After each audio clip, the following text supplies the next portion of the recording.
United nation world tourism অর্গানাইজেশনের প্রকাশিত তথ্য অনুযায়ী ফ্রান্সে গত বছর 10 কোটিরও বেশি বিদেশি পর্যটকরা ভ্রমণ করেছিলেন, যা দেশটিকে বিশ্বের সবচেয়ে বেশি পরিদর্শন করা দেশ করে তুলেছে। দেশটির 45টি স্থান ইউনেস্কোর বিশ্ব ঐতিহ্যের তালিকায় অন্তর্ভুক্ত রয়েছে। এর মধ্যে রয়েছে বিভিন্ন উচ্চ সাংস্কৃতিক আকর্ষণের শহর বা স্থান। সর্বাগ্রে রয়েছে প্যারিস, তবে লোয়ার ভ্যালি, তলুজ, স্ট্র্যাসবার্গ, বর্দো, লিওন এবং অন্যান্য স্থান।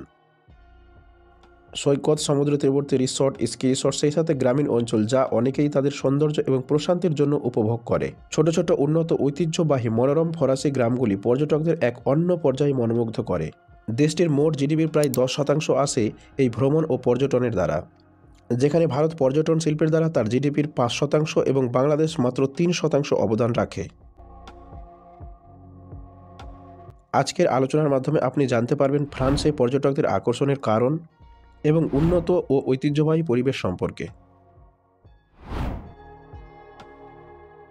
প্যারিস।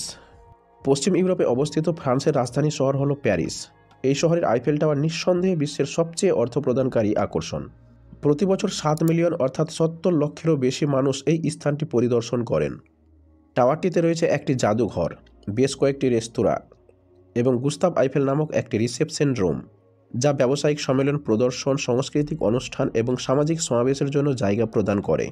প্যারিসের এই পেতালোহার আকর্ষণ বিশ্বের সবচেয়ে বিখ্যাত নিদর্শনগুলির মধ্যে একটি। টাওয়ারটির নকশা ও নির্মাণ করেছিলেন সেই সময়ের বিখ্যাত প্রকৌশলী গুস্তাভ আইফেল, এবং তার সম্মানে টাওয়ারটির নামকরণ করা হয়েছে আইফেল টাওয়ার, যা ট্যুর আইফেল নামেও পরিচিত।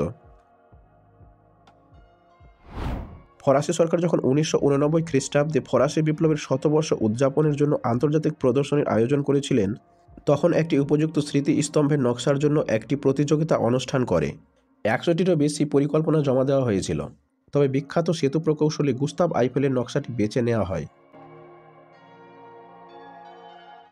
330 মিটার লম্বা আইফেল টাওয়ার 4টি জালি গার্ডারের স্তম্ভের ওপর দাঁড়িয়ে আছে, যা ভেতরের দিকে সরু হয়ে একটি বৃহৎ উল্লম্ব টাওয়ার তৈরি করে। ভেতরের দিকে বাঁকানোর সময় স্তম্ভগুলি 2টি স্তরে গার্ডারের নেটওয়ার্ক দ্বারা একে অপরের সাথে সংযুক্ত থাকে, যা পর্যটকদের দেখার জন্য প্ল্যাটফর্ম সরবরাহ করে। ফরাসি আল্পস।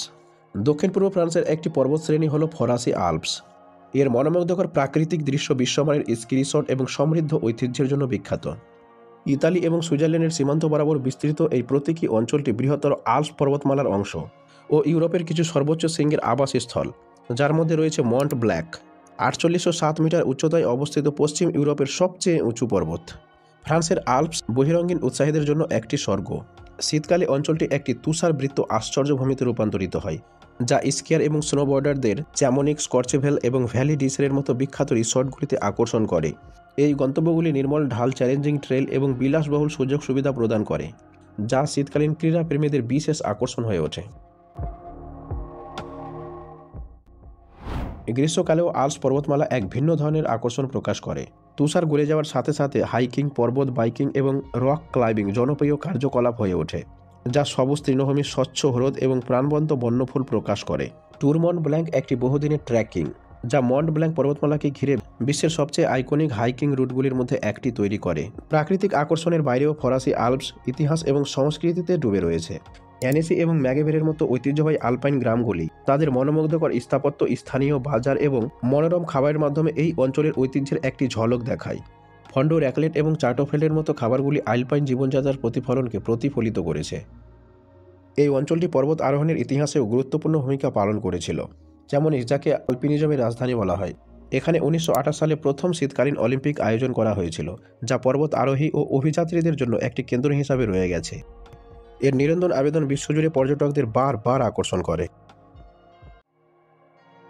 ফরাসি কর্সিকা। ভূমধ্যসাগরে অবস্থিত একটি দ্বীপ অঞ্চল হল ফরাসি কর্সিকা।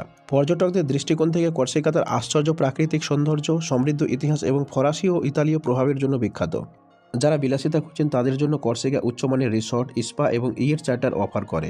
দ্বীপটির শান্ত পরিবেশ, বিশ্রাম এবং পুনরুজ্জীবনের জন্য একটি আদর্শ গন্তব্য।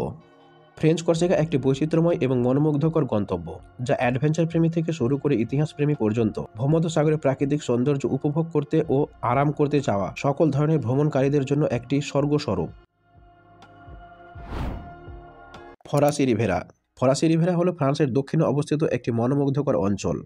এটি তার আশ্চর্যময় সমুদ্র সৈকত, স্বচ্ছ জলরাশি, সমুদ্র তীরবর্তী শহর এবং বিলাসবহুল রিসোর্টের জন্য বিখ্যাত।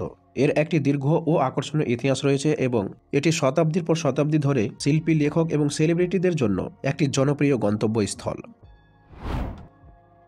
Lower valley. আর একটি প্রধান গন্তব্যস্থল হল লোয়ার ভ্যালির স্যাটো বা দুর্গ। ফরাসি বিপ্লবের সময় বেশ কিছু মহান ফরাসি স্যাটো ধ্বংস ও লুটপাট হয়ে যায়। স্থানীয়দের সম্পত্তি চুরি হয়ে যায় এবং পদচ্যুতর দ্বারা তারা রাতারাতি দারিদ্র্যের শিকার হয়। প্রথম এবং দ্বিতীয় বিশ্বযুদ্ধের সময় কিছু দুর্গ সামরিক দপ্তর হিসেবে নিযুক্ত ছিল। দ্বিতীয় বিশ্বযুদ্ধের সমাপ্তির পরেও এর মধ্যে কিছু এইভাবেই ব্যবহার করা অব্যাহত ছিল। এই বিশ্ব ঐতিহ্যবাহী স্থানটি তার স্থাপত্য ও ঐতিহ্যের জন্য উল্লেখযোগ্য।